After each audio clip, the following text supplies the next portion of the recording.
Yo, je relisais One Piece et je ne sais pas si vous avez vécu cette époque dans les années 2010 quand le YouTube Manga Game a fait surface, où tous les jours de nouvelles théories One Piece voyaient le jour. Moi oui, et j'en ai séché un certain nombre. Et même si aujourd'hui certains le font encore, je trouve que ça a un peu perdu de sa superbe. Alors, afin de me replonger dans cette époque qui m'a fait rêver, j'ai décidé de vous présenter ici 5 théories One Piece.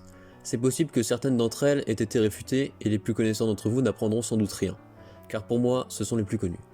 L'important est juste de se replonger dans cette ambiance. Mais que fait Didi Chandoudouille, me direz-vous? Aucune idée. Alors commençons cette vidéo garantie sans spoil. C'est vraiment cette théorie dont les indices sont pour moi des foreshadowing de génie, des pistes laissées par Oda pour ses lecteurs, qui m'a donné envie de me replonger là-dedans. Parce que chez les fans de One Piece, il en faut peu pour avoir une bosse dans le pantalon. 2 numéros de chapitres semblables et une tête de mort dans une cover, et Zoro est un mort en sursis. Mais là, c'est très gros quand même. Contexte.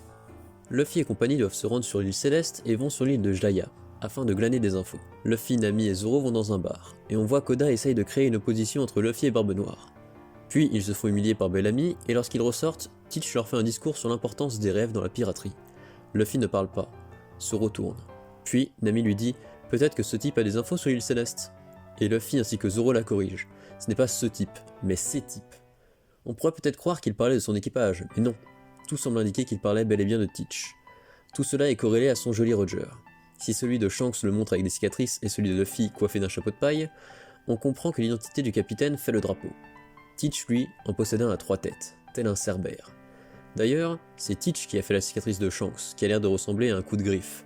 Ici encore 3 griffures, mais le plus intéressant est qu'il est marqué Shanks à vie. Un autre gros morceau de cette théorie repose sur l'arc Marineford, où l'on voit Teach faire sien le fruit de Barbe Blanche.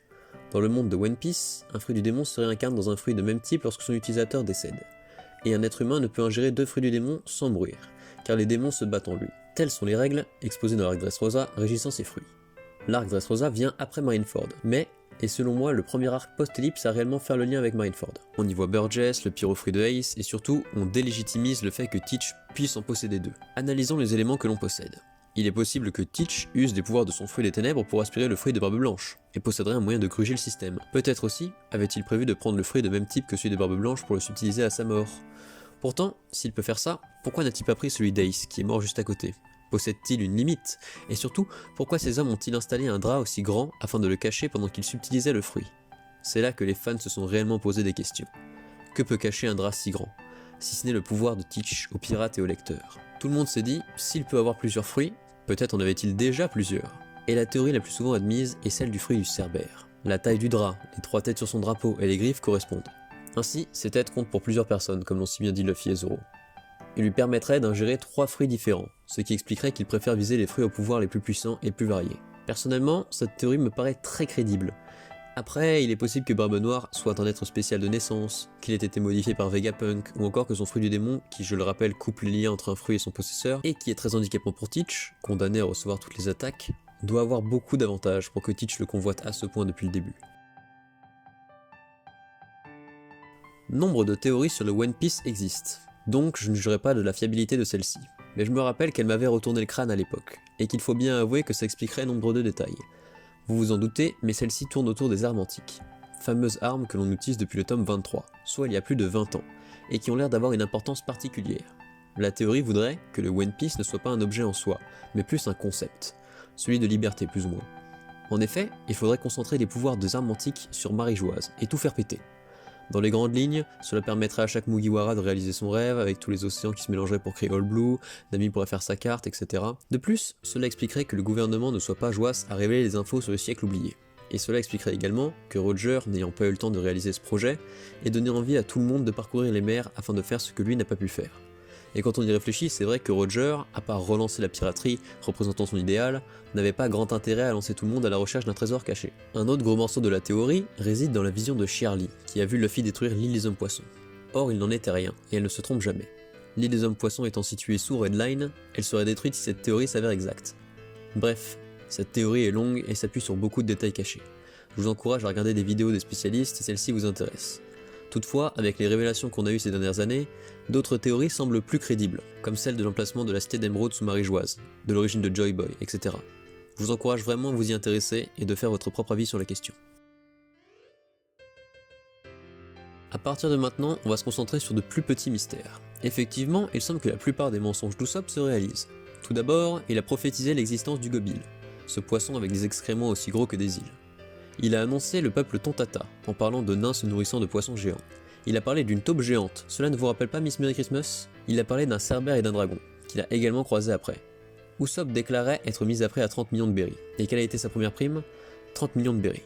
Mais le premier à se réaliser est bien évidemment les pirates arrivent. Mensonge qu'il aura crié toute son enfance, et tel le garçon qui criait au loup, lui reviendra dans la gueule lorsque ce sera vraiment le cas. Quant aux futures prophéties de notre Pinocchio de chair et de sang, on a l'existence d'un médicament soignant toutes les maladies, ce qui rejoindra au final l'objectif de Chopper, devenir un fier guerrier des mers, nul doute qu'il y arrivera. Il a dit avoir affronté le roi des mers sur Belt. Bon, celui-ci n'a pas encore eu lieu et ne me semble pas si important en réalité. Il annonce fréquemment aussi avoir plus de 8000 hommes derrière lui, et ce serait vraiment très stylé à voir en vrai. Avouez qu'en termes de coïncidence, cela est un peu gros. Usopp étant inspiré du garçon qui criait au loup et de Pinocchio comme dit précédemment, il est normal et surtout drôle de voir ces mensonges se réaliser. Cela fait partie des easter eggs entre l'auteur et son public. Cela donne également naissance à une autre théorie, celle qui dirait qu'Usopp serait un descendant de Norland. Déjà, il a menti à ce sujet. Mais Luffy croit que ce sont les mêmes personnes. Et surtout, les descendants de Norland ignorent être liés à lui et ressentent un appel profond de l'océan. Cette théorie tient plus du mystère en réalité.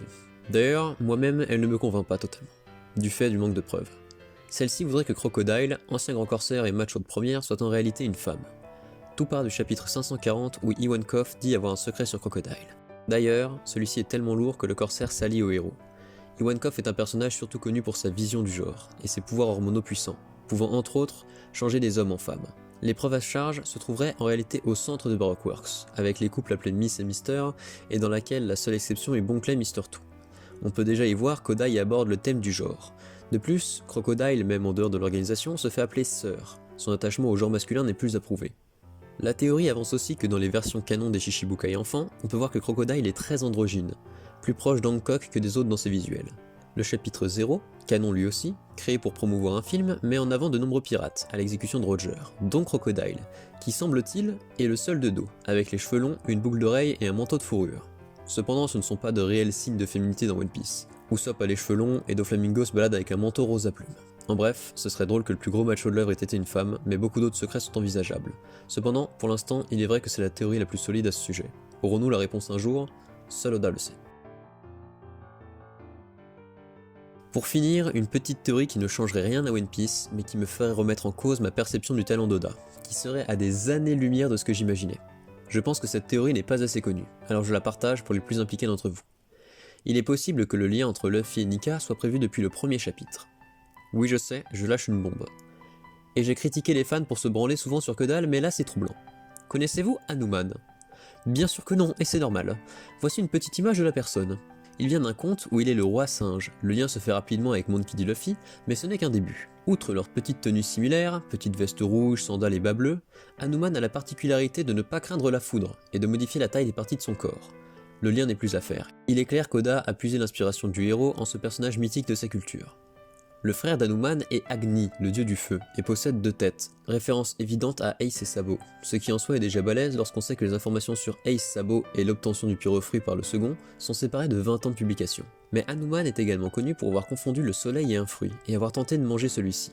Ce qui une fois de plus le relie à Luffy, qui a mangé le fruit du dieu soleil en pensant manger un simple fruit. Je trouve cette théorie incroyable. Encore une fois, peut-être qu'Oda a juste mobilisé tout ça, mais à quel moment tout ceci peut être aussi lié? Ce mec est un génie. Merci d'avoir regardé cette vidéo, j'ai trop kiffé l'affaire. Je pense en faire d'autres, soit sur d'autres mangas, soit une partie 2. Dites-moi ce qui vous ferait kiffer, et lesquelles parmi les 5 théories vous croyez ou non. J'ai essayé de varier les théories tenant de l'easter eggs, celles qui changeraient tout de One Piece, et celles qui sont simplement des explications de fans à un mystère. Et je pense avoir rendu le tout assez fun et intéressant. Allez, à la semaine prochaine. Bref, si cette vidéo t'a plu, tant mieux. Si elle ne t'a pas plu, j'en suis désolé. J'essaie chaque jour de m'améliorer, alors laisse une critique constructive. Allez, salut!